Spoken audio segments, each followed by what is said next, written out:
What's up, everybody? We're back at it again with my very first podcast. I'm here with N.O.X Cooperative.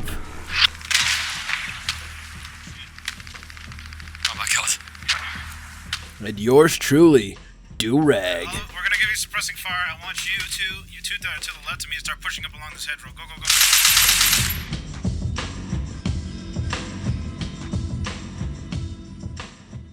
So how you doing, N.O.X? Not bad, mate. I've been working on the Battlefield 5 video. Oh yeah, how's that going? I'm in two minds whether to release it. Slightly risque, but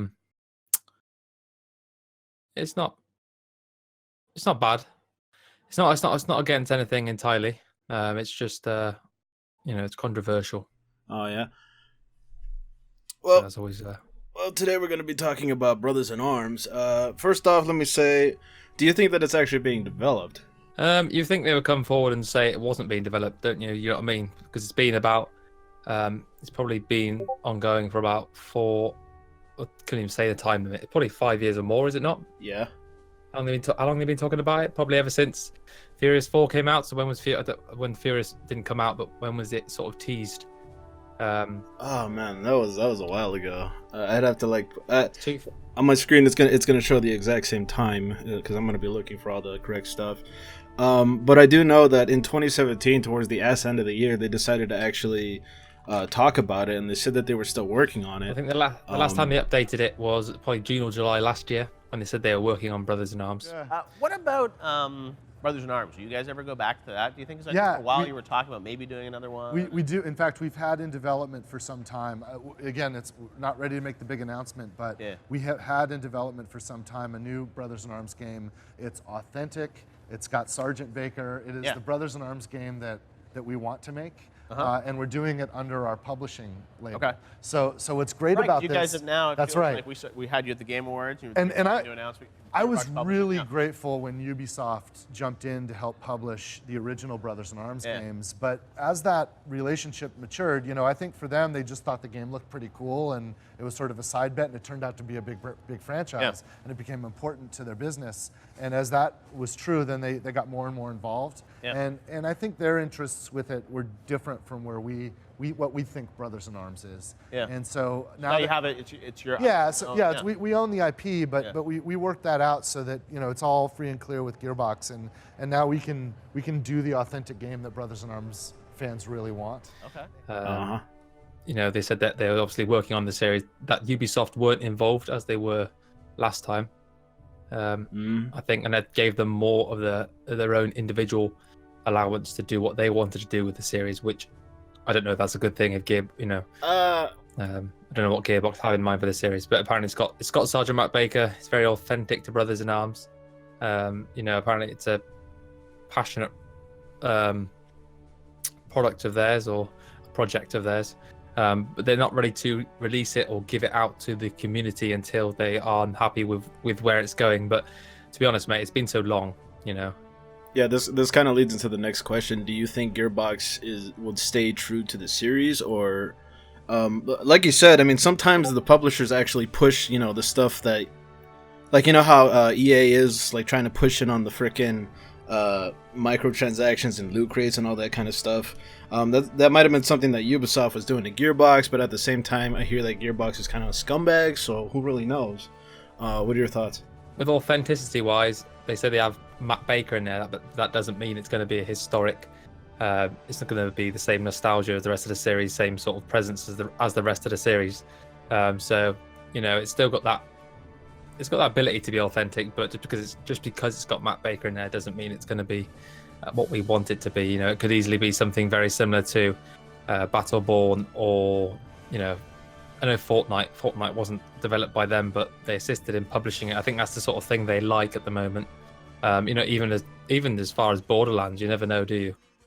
Really, where it can go. Who really knows? I mean, me personally, I just hope that if they ever do come out with it, that they focus on the story of, the rest of their squad, so that they've actually finished up the story. And if they ever want to do like another series like that, they could just move on to like some other part of the war, or do something else.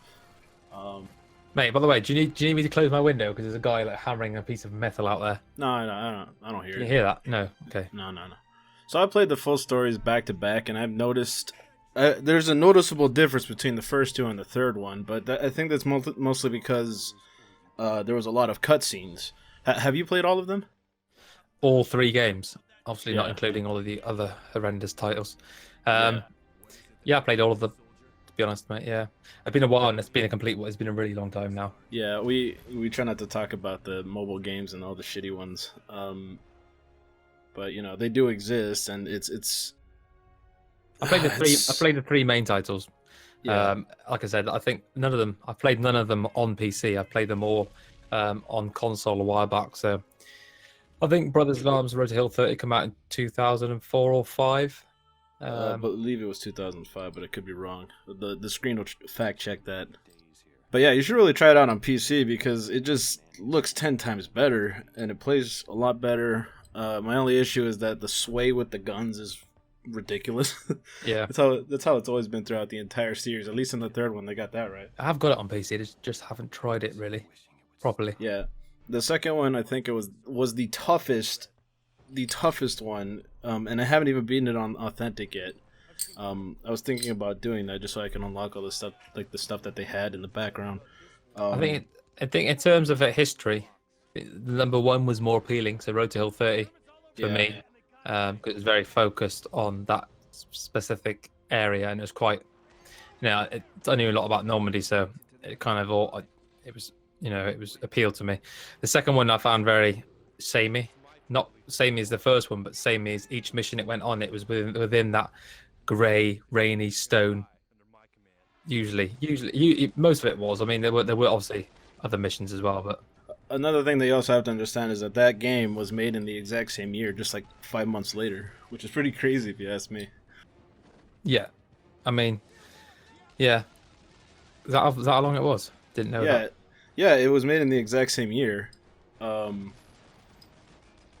that was nuts. I guess that's why they're so similar, you know what I mean? And then obviously, Brothers in Arms 3 as well. I think did that cater for a different console?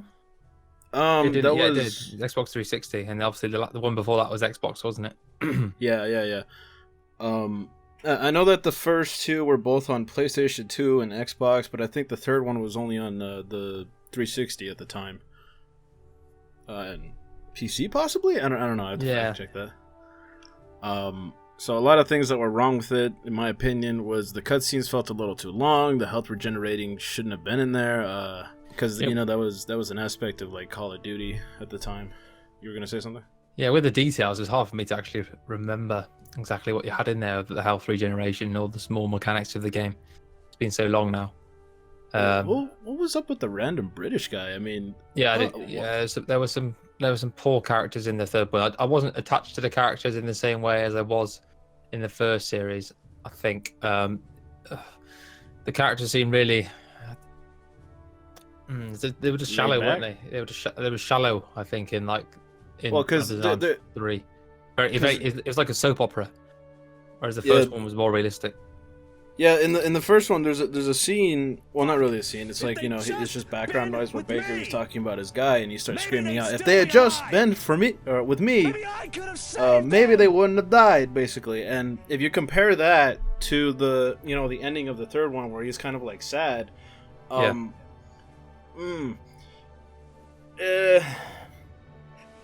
mean, the third one is not a bad game. It's just they took a couple of things that were in a different direction, if that makes any sense. I was very interested to see that Colonel John Antor was still working with Gearbox, the guy who was the historical advisor for Brothers in Arms. However, I don't think, I'm guessing he's not now because it's been so long. But obviously he hung around. I was trying to check the other day if he was actually present for Brothers in Arms 3, because it had quite a difference between the first 2 games and the third one. But it turns out he was. I mean, I think he did a talk on it. So he has been around. Yeah. 2 main things that were missing from the third one were, in the previous ones, or the second one in particular, where you could actually command your people to charge an enemy position, and it's kind of like a risky move. But if it's just like one guy, then more than likely your guys will overtake that position. They didn't have that in the third one. No. Also, another thing is that you would go up to your characters or your other buddies if you were running out of ammo, and they'd be like, "Oh, here you go, Baker. Here you go. Here's your ammo." They didn't have that either. No. So I guess I could lead into this next question here. What would you like to see in the next one? Oh, goodness. What, more than anything? Do you know, mate, more than anything, it's on a large scale above the game mechanics of not being affected by the modern AAA fucking environment that is actually ongoing now. But in the small of what I want, in the smaller details, the finer details, I'd say the medium.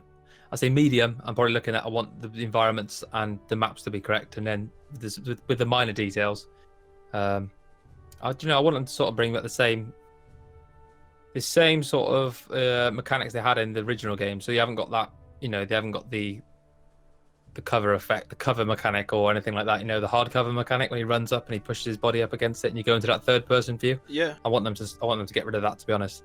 The only thing I did enjoy that before was that it gave you a sort of cinematic appearance to the game where you can come out and actually look at your character. Mm-hmm. And but oh yeah, I know what you're talking about. But I think I'd rather them stick with first person just because it felt more down to earth.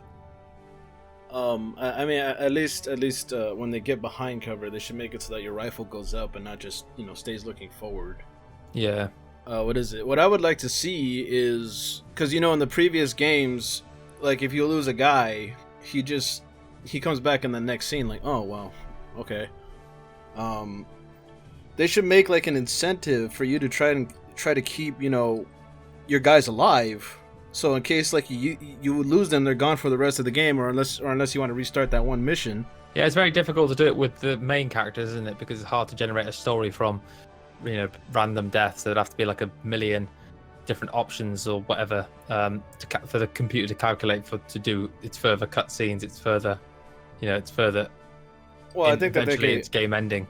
I think that they could start with because I mean Baker's dozen only has like 13 troopers, so I mean how many outcomes could you have with 13? I ain't got the maths on my head. I've got the yeah, more than 13. Yeah, more than Maybe. 13. So. Right. You said something about like having background characters that don't really matter. I didn't catch what you said about that. So, like you said there, you want the characters to, when they're killed, you want them to stay dead, so it affects the storyline. Okay, so I kind of thought that's going to be impossible to do with a game engine to like for your characters to die in the game and then to carry on afterwards with cutscenes. And the character can die in a cutscene, and like they do in Mass Effect, where the computer can calculate that decision at that time and then continue the story from there. But if you say you went on a mission and 5 people died, how the fuck would the engine? Swearing now. How would the engine continue? Well. How would the game continue in with 5 deaths? How would it then? So I basically wanted was a replacement process. So you've got like your 5 main characters in your squad, and then your other 4 characters or whatever, or 3 or 4 characters. They're like, so they're replaceable NPCs. So they're like secondary characters. So say someone comes in, say Private First Class Smith, he comes in. Can't think of a really good American name. He comes in and then. He's killed, say, in your first mission, it replaces him with another one. And if you do stick with them, they continue from mission after mission after mission after mission, just can going along. You could carry someone from the first mission all the way to the end, and if he dies at the end, then it has a more of an emotional effect. You see it with the Total War series, because I think you can have a unit, you can take them to battle, and if they're successful in battle for a long period of time, and you keep with them, they get like a gold star above their head, which sort of shows their veteran status, but also their statistics go up as well, so their ability in combat goes up. I'm not sure if the ability is something they want to put in there, but yeah. I was also thinking that if you lose those guys and the replacements come in, they have full knowledge of how you actually work, so they could be like, oh well, we don't trust this guy's judgment, so if he tells me to go somewhere, I might just think about staying back where I am. Like, I had the NPCs, and realistically, what they'd be, the ones, they wouldn't be involved in any cutscene or main storylines. They'd just be that guy, in the back. And really how it works is that that's a squad. So really you're working from a platoon. So a platoon is say 30 to 40 men. You've got 9 guys. If someone died, all they do is realistically take someone else from another squad and put it into that one. So, the person would know who you were anyway, you know what I mean? It'd just be a replacement. It wouldn't be like a random guy just pulled off from a different unit. It's more than likely someone from the same platoon or from the same company. They understand all the tactics and things anyway, I guess, and they would know who Baker was anyway. So out of all the games, which one do you think is your favorite? Brothers in Arms, first one, just The first because one? of the shock and awe it had for Yeah. Yeah, I mean, I played through all of them, and I gotta say that the first one is probably my favorite. The second one is the toughest. The third one is the longest, because even on Authentic, I would still be sitting there for like 6 hours just playing the game, and then on top of that, it has all the cutscenes that are long as shit. Yeah. That's why I was saying they should have probably cut back on those just a little bit, because when the Let's Plays that you use for some of your videos, my Let's Plays. Yeah. So I did the full on, like I did 1, 2, and then 3, and I noticed like a big difference because the first 2 were just nothing but gameplay, and then I get into the third one and it's like, oh well, I'm waiting until the game actually starts. Yeah.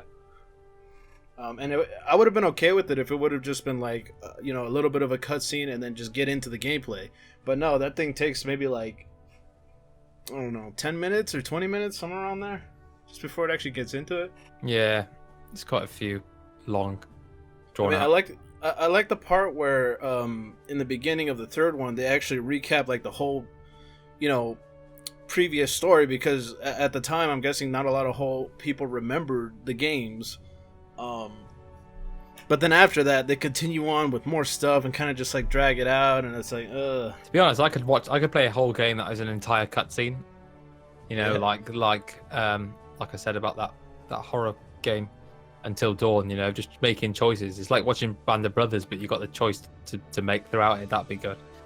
Yeah. So I did like the cutscenes in Brothers in Arms. yeah, I liked them.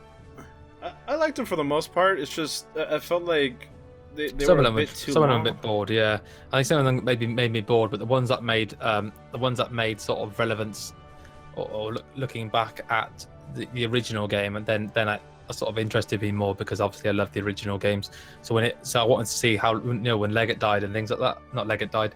Yeah. What's their names now? Forgot their names. Alan Garnett? Alan and Garnett. Yeah. So them, things like that. I wanted to know how it happened, etc. Yeah, that's an interesting story, by the way. I remember a while ago I would be like, okay, well this story doesn't seem to work because, I mean at the time I didn't actually watch the full cutscene, but it goes that Leggett didn't actually save them when he could have, because Oh yeah. Like Leggett was the one that was yelling. He's like, "Oh, hey, Krauts, we're over here," and then Garnett gets shot, and then Alan. He could have saved at least Alan, but no, he just stands there like a jackass, just like, oh, well. It's a bit of a weird one, It's all about Superman. I would like to see it go down a different way. It was unrealistic in some ways. Yeah, it was a bit. like I think he would have still helped him in my honest opinion. Like Yeah, it's a bit of a weird one. And that's pretty much all I've got. You got anything to add to the story?